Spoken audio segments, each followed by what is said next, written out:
Namaskar. Today we will be discussing the unit Astika and Nastika divisions of Indian philosophy.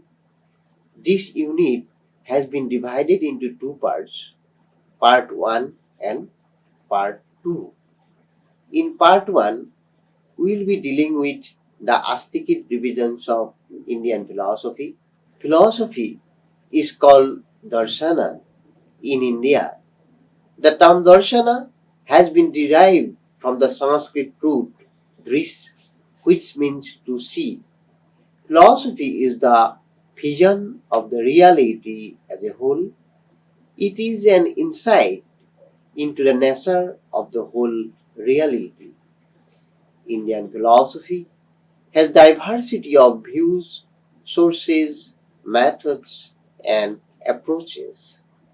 Its diverse schools or systems can be grouped together on the ground of common features they share. All of them have some practical concerns. How can we live a meaningful life? What are life's goals we have to strive for? Apart from the practical concerns, they have common method of philosophizing by considering others' view, but diversity in the system comes from their stance and attitude about the Vedas. It is a common feature of Indian systems to take a stand on the authenticity of the Vedas as a source of knowledge. None of the systems can ignore this issue. Some of the systems accept the Vedas as the valid source of knowledge, and while others do not. In Indian philosophy, the Vedas occupy a very important place. The Vedas are believed to be the earliest literary record available to mankind. The origin of Indian philosophy can be easily traced in the Vedas. There are four Vedas: Rig Veda, Jujur Veda, Sam Veda, and Atharva Veda. Each Veda comprises of four parts: Mantra, Brahmana, Aranyaka, and Upanishad. Philosophical thought is enshrined in the Upanishads. Philosophy is greatly influenced by the Vedas, either positively or negatively. There are three distinct positions regarding the Vedas that any of the school may take. They are Vedas are valid sources of knowledge, and philosophical principles are to be derived from the Vedas. Vedas are the valid sources of knowledge, but philosophical principles can be derived from other sources. Vedas are not valid sources of knowledge, and philosophical knowledge can never be derived from them. Those who take the first two positions are grouped together with the label Astika, while those taking the third stand are called Nastika. The Sanskrit word Astika, being derived from the verb asti, means those who admit that something exists. Nastika is the negative of Astika.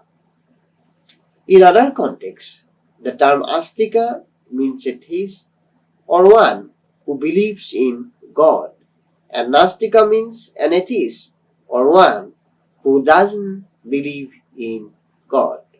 But in Indian philosophy, the two words Astika and Nastika are used in a technical sense. In Indian philosophy, Astika means a system or a school which believes in the authority of the Vedas, and Nastika means a system or a school which does not believe in the authority of the Vedas. Astika and Nastika schools are also called the Vedic and non-Vedic schools, respectively.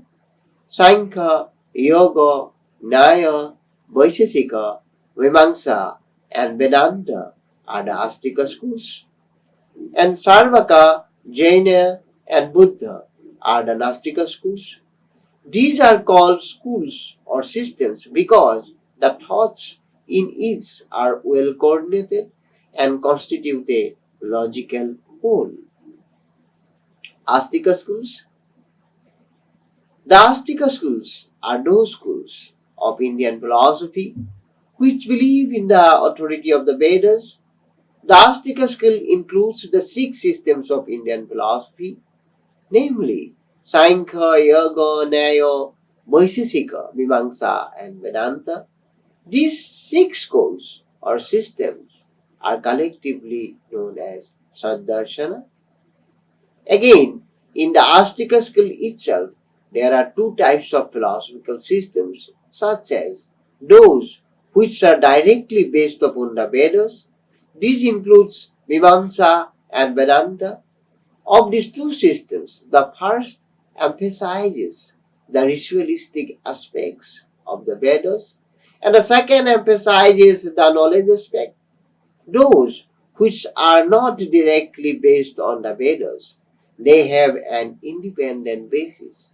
These includes Sankhya, Yoga, Nyaya, and Vaisheshika. Among the six systems or six Astika or orthodox or Vedic systems, the Sankhya and the Mimamsa are atheists, whereas the Nyaya, the Vaisheshika, the Yoga, and the Vedanta are theists. The Sankhya advocates the dualism of Purusha and Prakriti. The Mimamsa recognizes the reality of individual souls and the self-existent material world. As the Sankhya and the Mimamsa are the atheists, therefore they reject the conception of God as the creator of the world. Let us discuss briefly the philosophical ideas of different Astika schools. Sankhya system. The Sankhya system is one of the oldest systems of Indian philosophy. Kapila is the founder of this system. The Sankhya Pravasana Sutra, written by Sesha Kapila, is the main text of this system. But this text was lost, and afterwards Ishvara Krishna composed another text known as Sankhya Karika, which was recognized as the authentic text of this system. The Sankhya system advocates the ontological dualism of two ultimate realities, Prakriti, the matter, and Purusha, the self. In respect of their existence, these two ultimate realities are independent of each other. The word Sankhya is derived from Sankhya, which means number. It is the philosophy of number as it deals with 25 categories. But the Bhagavad Gita uses this word in the sense of right knowledge. Sankhya is also the philosophy of right knowledge. Here, right knowledge means the knowledge of the separation of the Purusha from the Prakriti. The Sankhya system is theoretical. Sankhya and Yoga are allied systems. Yoga system tells us about the practice of Sankhya teachings. In Sankhya philosophy, Prakriti is the ultimate material cause of the world. It is the uncaused root cause. It is unmanifested, unintelligent, and unconscious, ever active, unlimited power. It evolves out of itself and reabsorbs of the time of destruction of the universe.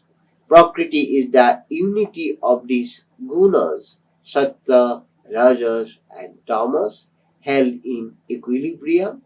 The gunas of Prakriti are not qualities but substances. Purusha or the self is the subject and the knower. It is neither the body nor the soul, neither ego nor intellect. Like Prakriti, Purusha is also eternal. It is pure, liberated, pure consciousness, and all pervading. Purusha is inactive and silent witness.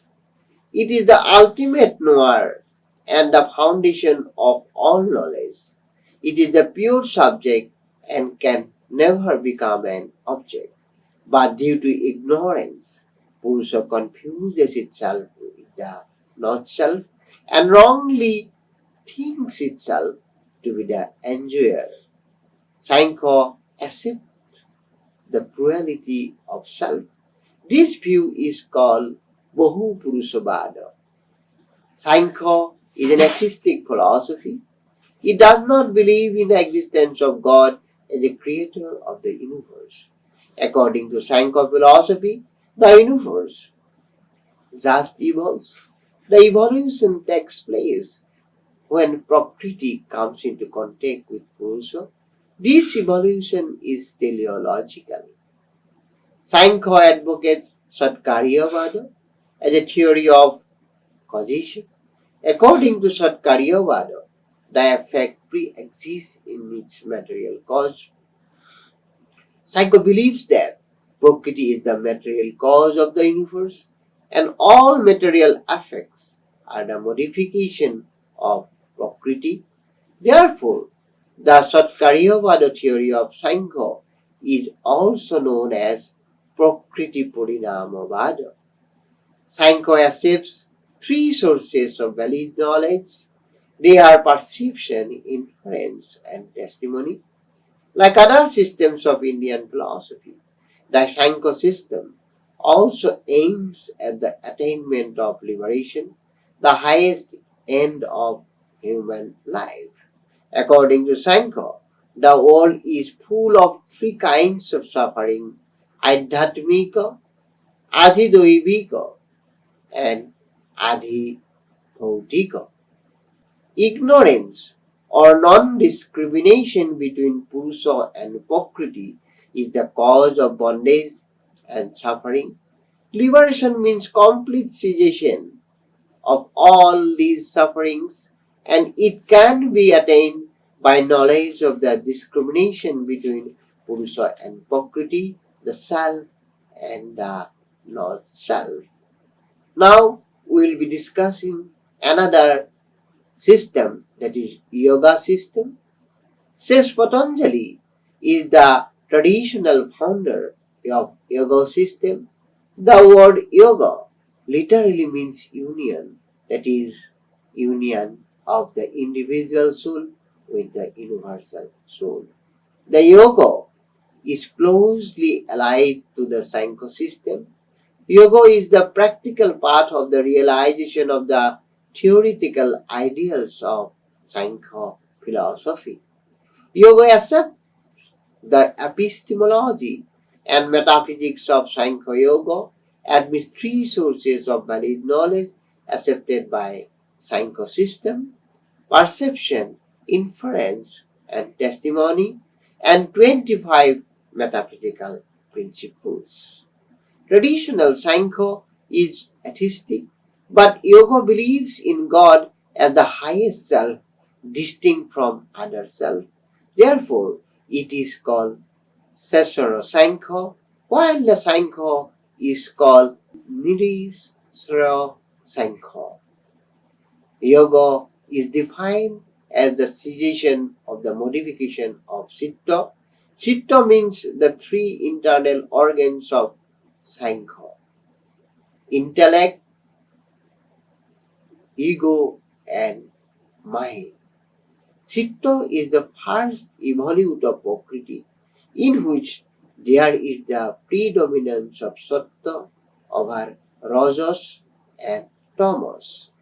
It is material by nature, but due to closest contact with Purusha, it has the power to reflect Purusha, and therefore it appears as if it is conscious. It assumes the form of anything in whose contact it comes. This form is called vritti or modification. Purusha is pure consciousness and is free from the limitations of Prakriti, but it wrongly identifies itself with the reflection in the citta and appears to be undergoing modification. Therefore, citta is the physical medium for the manifestation of the soul. The modification of citta is of five kinds according to yoga philosophy. These are right cognition, wrong cognition, verbal cognition, absence of cognition or sleep, and memory. Yoga means the cessation of the modification of citta. The bondage of the self is due to its wrong identification with the modifications of citta, and therefore liberation means the end of this wrong identification through the knowledge of the discrimination between Purusha and Prakriti, and it can be attained by complete cessation of the modification of citta. This is the aim of yoga. There are five kinds of sufferings: ignorance, egoism, attachment, aversion, and clinging to life, and fear of death. To get rid of the kleshas, the citta must be controlled. Yoga prescribes eightfold path of discipline. These are yama, niyama, external and internal purification; asana, pranayama, pratyahara, dhyana, and samadhi. In the stage of samadhi, the self remains in its real nature. These yogangas are the means to complete cessation of the modification of the citta, which is the aim of yoga. Now we will be discussing another systems of Indian philosophy, that is Nyaya system.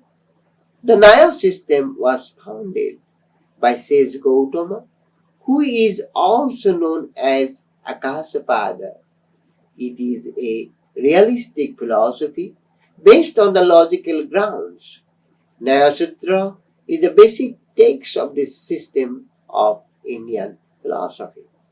It is allied to the Vaisheshika system, which is called Samana Tantra or similar philosophy. Nyaya develops logic and epistemology, while Vaisheshika develops metaphysics and ontology. Epistemology. Knowledge is defined as apprehension or consciousness. According to Nyaya, knowledge reveals both the subject and object, which are quite distinct from itself. Therefore, Nyaya is called a realistic system. Valid knowledge is called Prama, and it is defined as the right apprehension of an object. It advocates the correspondence theory. As valid knowledge is called Prama, therefore the source of valid knowledge are called Pramanas. According to this system, there are four sources of valid knowledge, namely perception, inference, and testimony. Perception is the direct knowledge of object produced by the contact between the sense organs and the object. According to Gautama, there are two stages in perception: indeterminate and determinate. Perception is of two types: ordinary and extraordinary. When the sense organs come into contact with external objects in a usual way, we have ordinary perception. And when the sense organs come into contact with external object in an unusual way, then we have extraordinary perception. Ordinary perception is again of two types: internal and external. Extraordinary perception is of three kinds: Samanya Lakshana, Jnana Lakshana, and Yogoja. Inference is defined as the knowledge which presupposes some other knowledge. In every Anumana, there are three terms: Saddha, Paksha, and Hetu. These three terms correspond to the major, minor term, and middle terms, respectively, of syllogism. The basis of Anumana is the invariable relation between the middle term and the major term. This invariable relation is called Vyapti. The Nayayikos give three different classifications of Anumana. According to the purpose, Anumana is of two kinds: Sartha Anumana, or inference of oneself; Paratha Anumana, or inference for others. According to causal relation, Anumana is of three kinds, namely Udbhavata Anumana, Sesavata Anumana, and Samannadrishta Anumana. Again, according to the application of method, Anumana is of three kinds: Kevalannai Anumana, Kevala Betireki Anumana, Annai Betireki Anumana. Now we will be discussing another system of Indian philosophy, that is Vaisheshika system. The great sage Kanada or Uluka, the author of Vaisheshika Sutra, is the founder of the Vaisheshika system. It is allied to the Nyaya system. Prasastapada's Padartha Dharma Sangraha is a commentary on the Vaisheshika Sutra. The word Vaisheshika is derived from the root Vishesha, which means particularity or distinction. The Vaisheshika emphasizes the plurality and distinctness of physical things and individual souls. Therefore, Vaisheshika philosophy advocates pluralistic realism.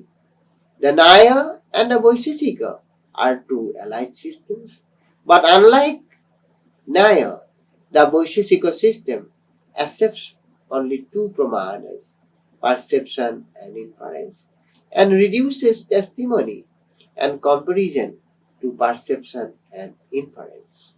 The main business of Vaisheshika system is to deal with the categories. A category is called Padartha, which means the objects of knowledge or reals. Originally, the Vaisheshika believed in six Padarthas, and the seventh Padartha, that is Abhava, was added later on. The seven Padarthas are substance, quality, action, generality, particularity, inference, inherence, and non-being. The whole Vaisheshika system centers round the detailed discussion of these Padarthas. Like Nyaya, Vaisheshika system also advocates Asatkaryavada, which means that effect does not pre-exist in its cause. The effect is a new beginning.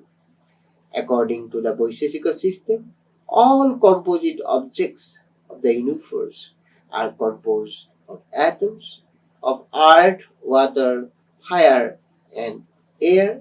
Hence, the Vaisheshika view concerning creation is called atomism or Paramanuvada.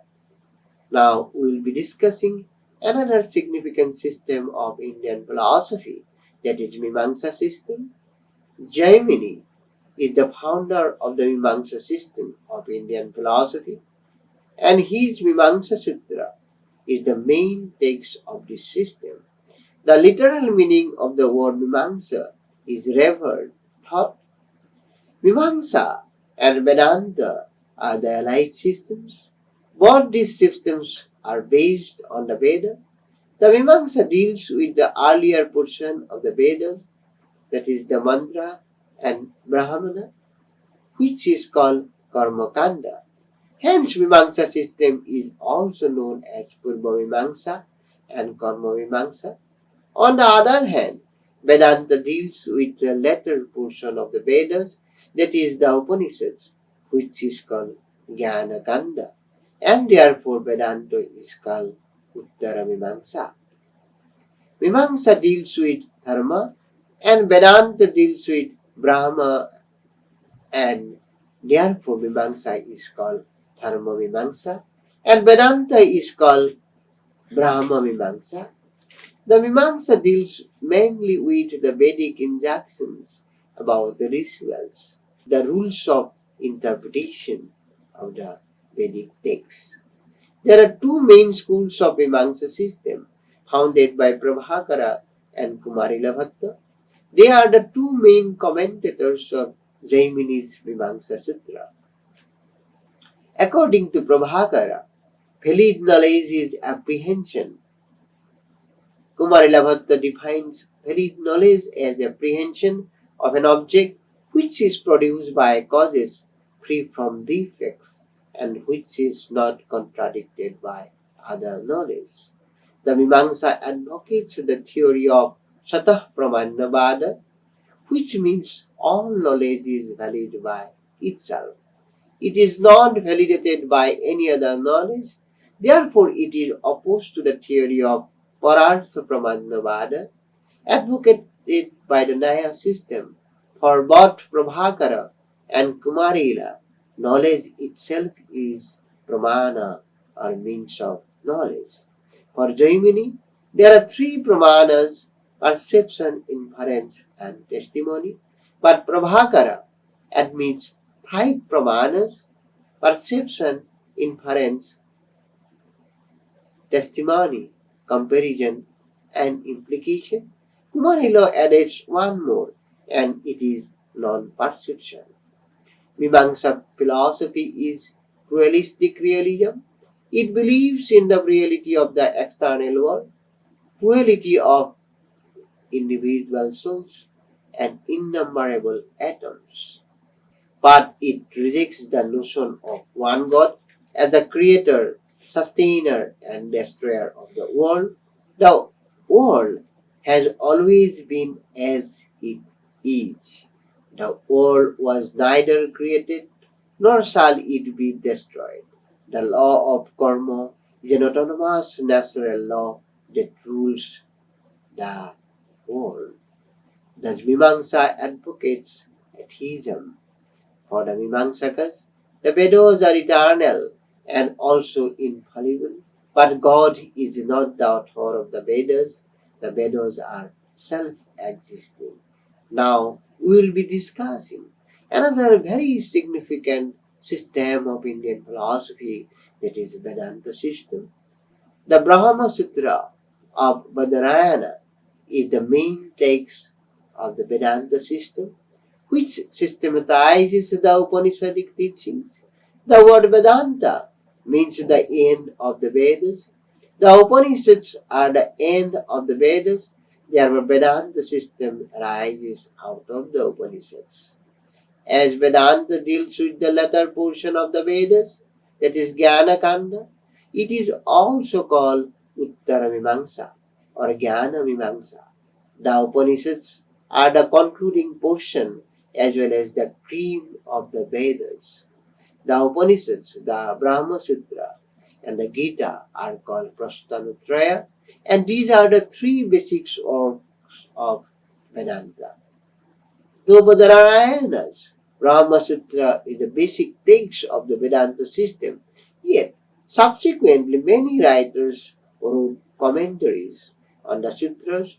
Among those commentators, Sankara and Ramanuja are of great importance. Sankara's Vedanta is called Advaita Vedanta. According to him, Brahman is the only reality, one without the second, who is indeterminate, inactive, senseless, and attributeless. Brahmana is also devoid of homogeneous, heterogeneous, and internal differences. Brahman is the nature of Sat, Sit, and Anand. The world is unreal.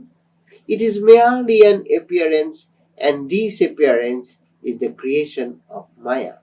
The individual self and the Brahman are identical, but due to ignorance, the individual self imagine themselves as different from Brahman and mistake Brahmana as the world. When right knowledge regarding the essential unity of the individual self and the Brahman arises, avidya vanishes, and that is liberation. Ramanuja's Vedanta is known as Visista Dvaita Vedanta. According to Ramanuja also, Brahman is the only reality, one without the second, and devoid of homogeneous and heterogeneous differences, but it has internal difference. Brahman has two internal parts, sit and asit. The individual self evolves out of sit, and the world evolves out of asit. Ramanuja recognizes three things which are ultimate and real. These are God, soul, and matter. Though all are equally real, yet the last two are dependent on God. For Ramanuja, the Brahman is an organic unity, an identity which is qualified by diversity. Therefore, his view is called Visishta Dvaitavada or qualified monism. According to him, God is not attributeless. Matter and soul are his attributes. God is both material and instrumental cause of the world. He is having all the good qualities such as existence, knowledge and bliss, truth, goodness and beauty, love and power. The bondage of the individual selves is due to avidya and karma. To attain liberation, the individual soul have to remove their karmic obstacles. Liberation is to be attained through work, knowledge, and devotion. Thank you.